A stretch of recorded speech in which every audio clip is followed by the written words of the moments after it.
Alright, so today is the first day of the second half of the annual cycle, beginning with Aries, March 20th, the first equinox of the year. Now is the second equinox of the year. Making this video, Libra is 0 degrees, or rather, the sun is 0 degrees Libra, and we are now in Libra season. We are now in the beginning of fall for the Northern Hemisphere. I'm really excited. I'm really excited about just how much potential lies in this 1 month transit. I mean, we have so many complex energies happening every time during the year, but right now we have some really sweet opportunities that are opening up. Mars is in Sagittarius right now, and indeed, actually, we have a very loose, and it's just going to get stronger, very loose grand trine going on with Mars in Sag, Jupiter in Leo, and Uranus in Aries. So what does that mean exactly? As Mars moves more and more into this trine this next month and a half, and especially peaking in about a week and a half, so many new opportunities are going to be opening up. Uranus, the planet of the Aquarian age, of this next vast cosmological cycle, combined with Jupiter, the largest planet in our solar system, both in fire signs. I'm born with Jupiter and Leo myself, and it's really interesting to see the entire world experiencing that energy. And there's some challenging. Obviously, there's always the challenges with each energy, but the beneficial part of this energy, of this entire grand trine, will be us opening up in leadership capacities to change the world. So leadership capacities being Jupiter and Leo, fire in general, but Jupiter and Leo, to change the world, Uranus and Aries, in very definitive, pioneering ways, moving forward. Again, Aries is the beginning of each cycle. And so, especially this next month, but really for the rest of this year, I'm seeing huge, huge astronomical progress as per human rights in general. And people finally being inspired, that fire energy, especially Mars and Sag, inspired to do what's right, to stand up for ideals and philosophies that embrace tolerance, that embrace peace, and that embrace just better living here on Earth. Violence and war doesn't accomplish this. And especially this next month, we're going to be seeing a boost in this direction, and we're going to be incorporating these lessons in our daily lives. So, man, it's so exciting. We've been in Mercury and Libra for a while, and it's now moving into Mercury and Scorpio, so it's going to get very intense. Whenever Mercury enters into Scorpio, we all go very introspective, and we get deeply, deeply embedded in our subconscious, psychologically.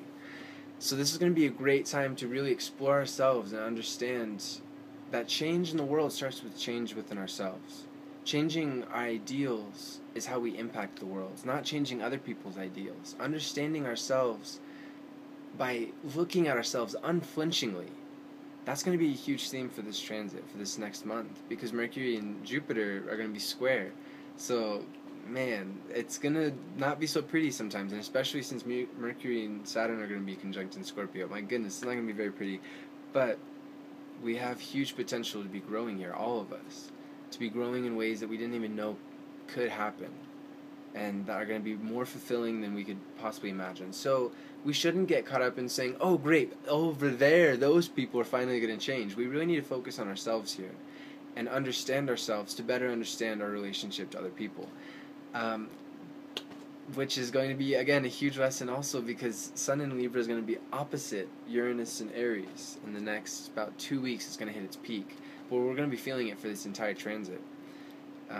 So this balancing our own rights, balancing our own selves, our own lives with those of others, balancing our needs with other people's, is going to take on a global outlook.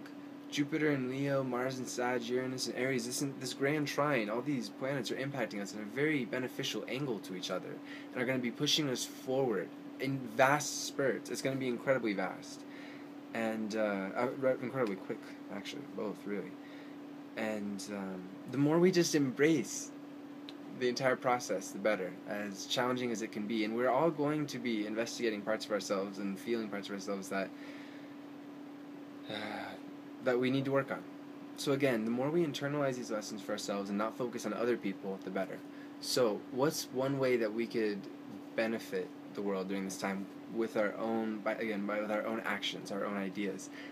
There is a wonderful movement that is perfectly timed, truly perfectly timed, considering this grand trine, aiding new creative growth and understanding and growth of the heart. Jupiter and Leo, take it from me, born with it. It's a growth of the heart at its best. And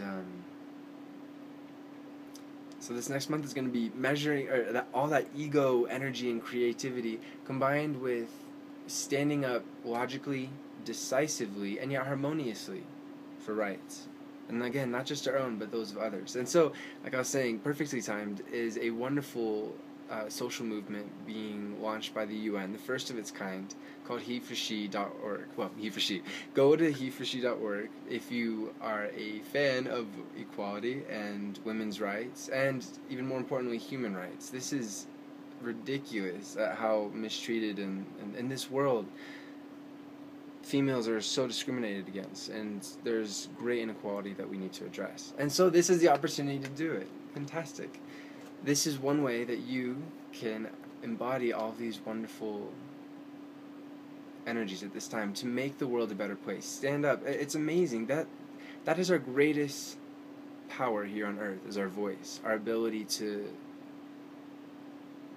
express ourselves and manifest change through that way. It's the most effective, and it's only going to grow. This next cosmological cycle, this next 2,000 years of humanity, of consciousness here on earth, relies on us embracing